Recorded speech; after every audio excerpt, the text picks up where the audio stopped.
Hey folks, it's Jerry with Russian Reality, and I'm back and clean shaven. Been a few weeks since I posted a long form video, but I wanted to answer some questions that I've been getting mostly through DMs, but people who are seriously considering moving to Russia. Hey, and if you're thinking about moving to Russia, fantastic. I'll support you 100%. But let's keep in mind, there's a lot of things that you want to consider beforehand. And today we're just going to talk about some of those and just outline some of the things that you want to be prepared for, some of the things you can do in advance, and some strategies that I might suggest beforehand. Anyways, let's get started.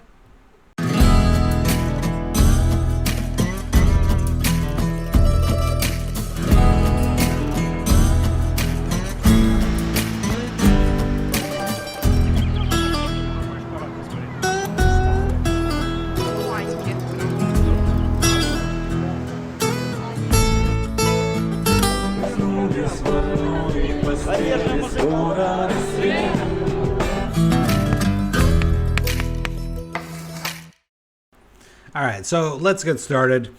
A little bit about me, if you don't know my background. I'm an American, lived all over the United States. I've lived in St. Petersburg now for over 12 years.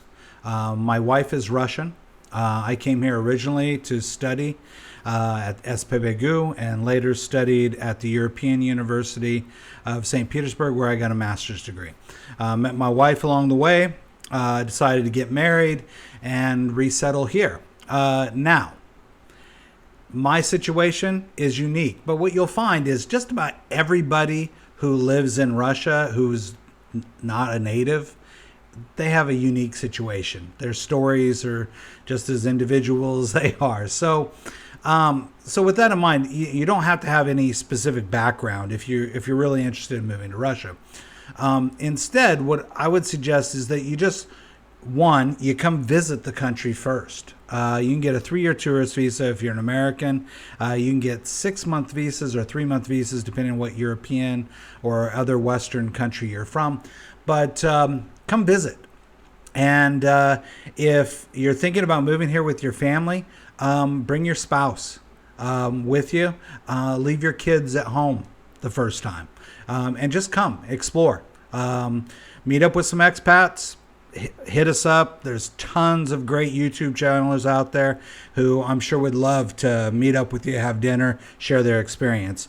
In the meantime, some of the research you can do in advance is Dan, the guy who runs the Wild Siberia channel, him and his wife, they did a really cool breakdown of some of the things you can do if you're thinking about seriously moving to Russia.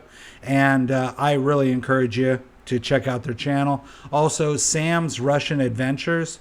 He's another expat. He's a British guy, and he's been here for many years. Speaks great Russian, and he has some things to share. I again highly recommend you visit their channels, watch some of their stuff, get some of their insights, and maybe even send them a comment or whatnot to reach out to them and get some of their advice. But my advice to you is come visit first, get a feel for it.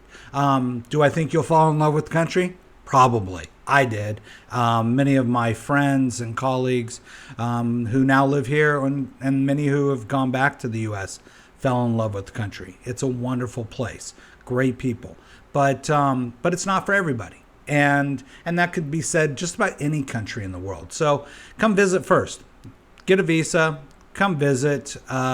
Flights are a little bit tricky nowadays because of the special military operation, but you can get here. And once you come, don't just go to Moscow. Moscow's a great city. Love it. And it probably has the largest expat community of any of the cities in Russia. Matter of fact, it definitely does. But visit some other places. One of the things you'll notice is I mentioned Dan and Sam and then myself. None of us live in Moscow. I live in St. Petersburg. Sam's in Vladimir. And Dan is in Irkutsk near the Lake Baikal. So plan to visit at least one or two other cities outside of Moscow, and there's a ton to choose from. I of course encourage you to come to St. Petersburg because I think it's the greatest city on planet. That's why I live here, and I could live anywhere. I chose to live here. Plus, my wife's from here, which helps. But pick some other cities: Rostov, Voronezh, Novosibirsk. There's just so many different places, Ekaterinburg and Nizhny Novgorod, and I mean some great cities. And I've been to many of them myself, and I think you'll get a better experience for Russian life by going to these cities that aren't just Moscow. And if you're American, think about it this way. Imagine if you were to try to tell somebody, oh, well, in order to experience America, you have to go to New York and New York only.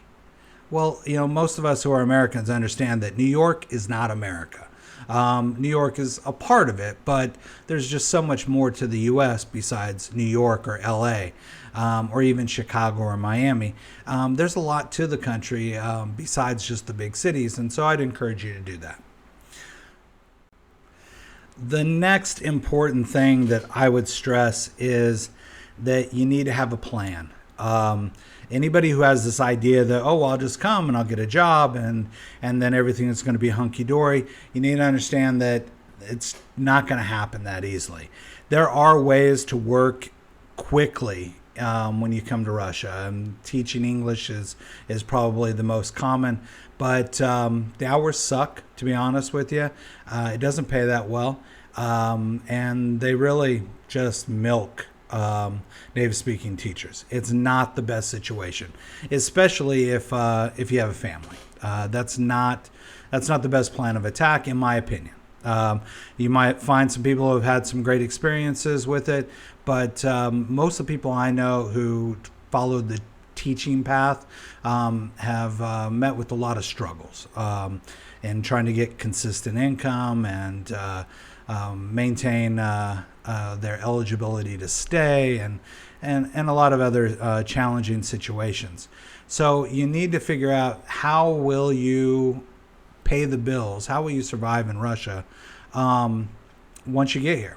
And my best suggestion to any of you is have a source of income that is coming in from outside, regardless of where you are, whether you work remotely or whether or not you have a pension or Social Security if you're older American, or whatever your circumstances. Have some sort of a steady income that you're going to be able to rely on, because even once you get residency, it's still a challenge because you're never going to be a native Russian speaker.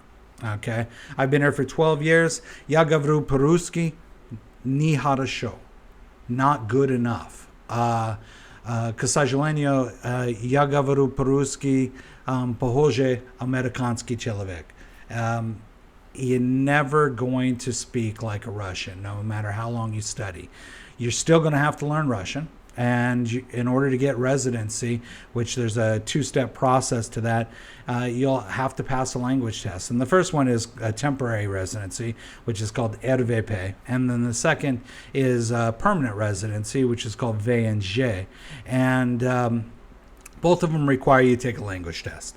And so you'll have to pass that. So if you have some time on your hands, study some Russian, get the basics, get through what would be the equivalent of the first or second semester a college level Russian course under your belt if you can.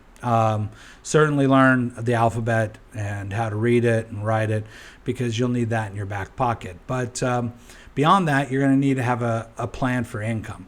It's not super expensive to live here. However, you still have to make some money, and you still have to pay rent, you still have to buy groceries, and you still have to get transportation to get around the cities and whatnot. And while it's very affordable, it's not free. So you're not going to get a check. Unlike immigrants that come to the EU and America, they don't pay you to come here. In fact, they're going to want to do background checks on you, and they're going to want to make sure that you don't have a criminal record and many other things. So the process is challenging. Now, if you have a spouse or a family member who's Russian, that is going to make the process so much easier because spouses and family members are allowed to apply for residency faster and with less stipulations. But also, if you have a family member, they're going to be able to help you with the complicated stuff. And, I've been here over 12 years and I can read pretty well and I can speak when I need to speak, but I still never discuss finances, legal, or investment type of conversations outside English. Either I have my wife translate everything so that I fully understand it, also medical. And unless you have somebody who's a native speaker, those things are just too important for you to miss minor details. So if you don't have a spouse or a family member who can serve in that capacity, I would, when you come to visit, start making arrangements to find someone who can. And that's because that's going to make the process of you moving and relocating here so much easier. Having friends will be a huge help, but you really need to have a go-to person who understands your situation, who can help walk you through it and answer the important questions in a capacity where you fully trust that they understand the situation and know your needs individually. So I would be trying to find that person. Now, if you need help finding those persons, reach out to me, reach out to people like Dan or Sam and or other expats. We have a lot of great YouTubers in the country. Reach out to them and they'll help make some suggestions too. But those things are, those are the first steps. I'll probably spend another whole video talking about some of the more nuanced things that you want to do once you come. But before you do anything else, you need to come visit and you need to develop a plan on how you're going to sustain yourself once you get here. And especially if you're going to move kids, they need to know everything's going to be fine, and it can be a challenge because it's a bureaucracy. Might exceed even the U.S. bureaucracy at times. It can be really challenging even with a native-speaking Russian spouse like I have. We've had our ups and downs, and I've had my moments where I hate Russia days, so to speak, because of some of the bureaucracy. So there will be those challenges, and I think you'll find that most expats you talk to will have had these kinds of situations too. Overall, it's a great experience, and I stress I could live anywhere in the world and work doing the kinds of work that I do, and I choose to live in St. Petersburg. It is a wonderful city. I've been to some of these other places. I've been to Vladimir, where Sam lives. Haven't met Sam personally, but I've been to Lake Baikal, where Dan lives. And some beautiful places. It's just a wonderful country. And anybody who's traveled all across the United States would probably understand how much beauty there is and how much amazing things there are to experience and see in the U.S. And Russia's no different. It's a big country and there's a lot to see. And it's a great place to be. So I encourage you to come, but come with both eyes open, and and not with some euphoric, myopic idea of the grass is greener and rose paved with gold, and it's so inexpensive here that I'll be able to do anything. These things are all relative, and I would caution you against that. Keep an eye on some of my YouTube channels in the future, especially some of the shorts where I detail just some of the regular costs of doing things. I'm also working on a video about when I had my heart surgery here in Russia and what that was like and what kind of experience I had with it. But keep an eye on those shorts because, be like, what's the price of gas? How much does it cost to go to the dentist? I have one where I have my barber shave my beard. So, little costs like that, things that we don't always take in consideration, but keep an eye on those as well. Of course, I appreciate all the support you guys give, and follow me, subscribe to the channel, join our Telegram channel. All that's in the description. Please support the other Russian YouTubers, the expat YouTubers that are here, because I know many of them could really use the support. And again, that's one of those stable sources of income for many of them. And so I encourage you to support them as well. But don't forget to like and subscribe mine and leave a comment. Comments are great, and I enjoy it. I do enjoy reading them all. So I look forward to seeing you. Good luck. And let us know if you need any help with creating your Russian adventure. So, пока-пока.